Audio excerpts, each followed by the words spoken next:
مرحبا، يسعد اوقاتكم، ان شاء الله تكون اموركم منيحه وكل شيء تمام. حلقه جديده وطبخه جديده. اليوم طبختنا هي الشاكريه بدجاج، رح نعمل معها رز بشعيريه. بدايه نحن تنوفر على حالنا وقت وتما ناخذ وقت كتير بالتصوير ونوفر على المشاهد وقت، نحن اللي عملناه هون بشكل طبيعي. جبنا الفخاد الدجاج، غسلناهم، نظفناهم بشكل كتير منيح، ورجعنا حطيناهم بالمي، بلشنا نسلقهم. كرمال بدنا اول شيء نشيل هالزفره اللي عم تطلع على الوش. من بعد ما تشيل الزفره بنزل البقى العطريه. انا مثلا بستخدم هون اعواد بقدونس، لومي، قطعه زنجبيل، حبهان، الورق غار، يعني الامور التقليديه اللي بنستخدمها نحن عاده للسلق.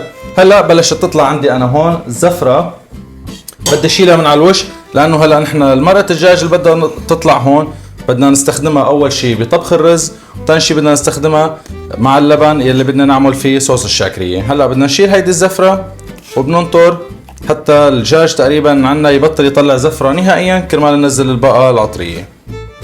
بهالمرحله انا عندي صار تقريبا الدجاج نص استوى. صار فيني هلا اضيف له البصل. انا عامل البصل، جايب بصل صغير عاملهم تقريبا فينا نقول ويدجز، مقسمهم ارباع، كرمال بدي ارجع اضيفهم على اللبن. انا بهالاكله بحب البصل كتير، بيعطيها طعمه طيب الشاكريه. هلا هضيف البصل اللي عندي هون، هضيف البقى العطريه اللي حكينا عنها، بدي اضيف كمان كميه الملح. بدها تاخذ كميه منيحه من الملح، تقريبا شي معلقه كبيره او اكثر شوي. بكل الاحوال نحن حنرجع نضيف كمان ملح على اللبن اللي حنطبخ فيه، وكمان على الرز اللي راح نستخدم مرقه سلق الدجاج بالطبخ فيه كمان راح نرجع نضيف لها ملح. هلا انا بحب اضيف لها شويه فلفل اسود هالقد منيح. انا هلا بدي اتركها تيستوي الدجاج، تنرجع نصفي نشيل الدجاج على جنب، وناخذ المرقه والستوك اللي طلعت عنا من السلق كرمال نستخدمها بالطبخ. هلا انا بهالوقت الدجاج تقريبا قرب يستوي عندي، بده شي 5 دقائق او اكثر شوي، يعني بين 5 دقائق ل 10 دقائق يستوي الدجاج. في عندي هون انا كيلو ونص تقريبا لبن زبادي، تكون النوعيه كثير منيحه وفيهم دسامه وسماكه. نجيب لبن يكون مرتب تيعطينا طعمه اللي بدنا اياها.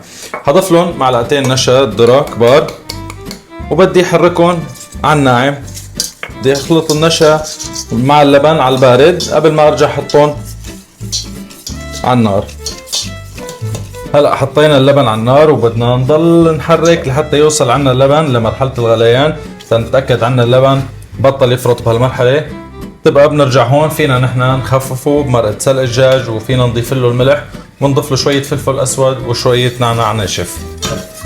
هلا بهالوقت غلي نحن عنا اللبن، وصل لمرحله الغليان. صار فيني اخذ من مرقه الدجاج، مرقه سلق الدجاج اللي عنا، بصير خفف اللبن تيوصل للسماكه المناسبه اللي نحن بنحب اللبن فيها.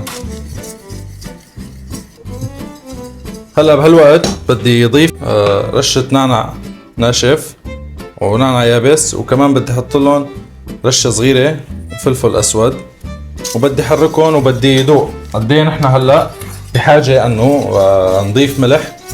انا دائما بذوق بهالوقت بعد ما اضيف مرقه الدجاج، لانه وقت في انواع لبن يكون فيها نسبه ملوحه، فلهيك بفضل ذوق بهالوقت. هلا بدي احط لهم تقريبا اخذوا مني شي نص معلقه صغيره ملح، ما بدهم ملح كتير. وهلا برجع بدي سقط الدجاج بقلبهم كرمال يغلوا مع بعض.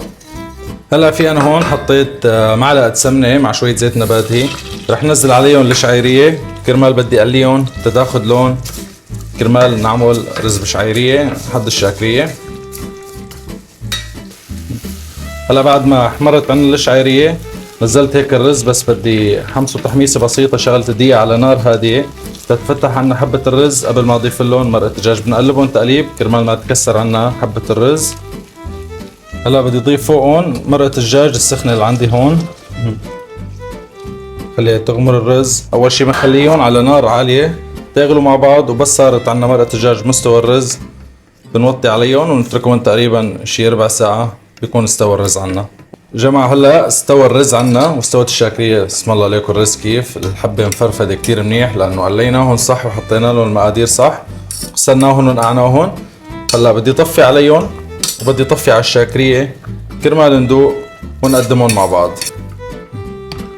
هلا عم ناخذ شويه رز، بناخذ معهم شويه دجاج وصوص كرمال نتاكد من الطعمه كيف، اذا كل شيء تمام او لا. بسم الله. هلا بدنا ندوق. طعمي غرام. اي اكله بس تنعمل على الاصول تنعمل مزبوط تطلع طعمتها بتجنن، بتعقد الشاكريه. اللي ما جربها لهالاكله يجربها.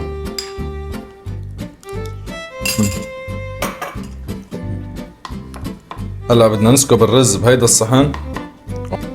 هلا هون رح احط انا الفخاد تبع الدجاج، ضل بس بدهم هيك رشة نعناع ناشف على الوش، وهيك بعد ما نكون قدمناهم وسكبناهم بنكون وصلنا لنهاية حلقتنا من اليوم. اتمنى تكون نالت اعجابكم، صحتين وهنا.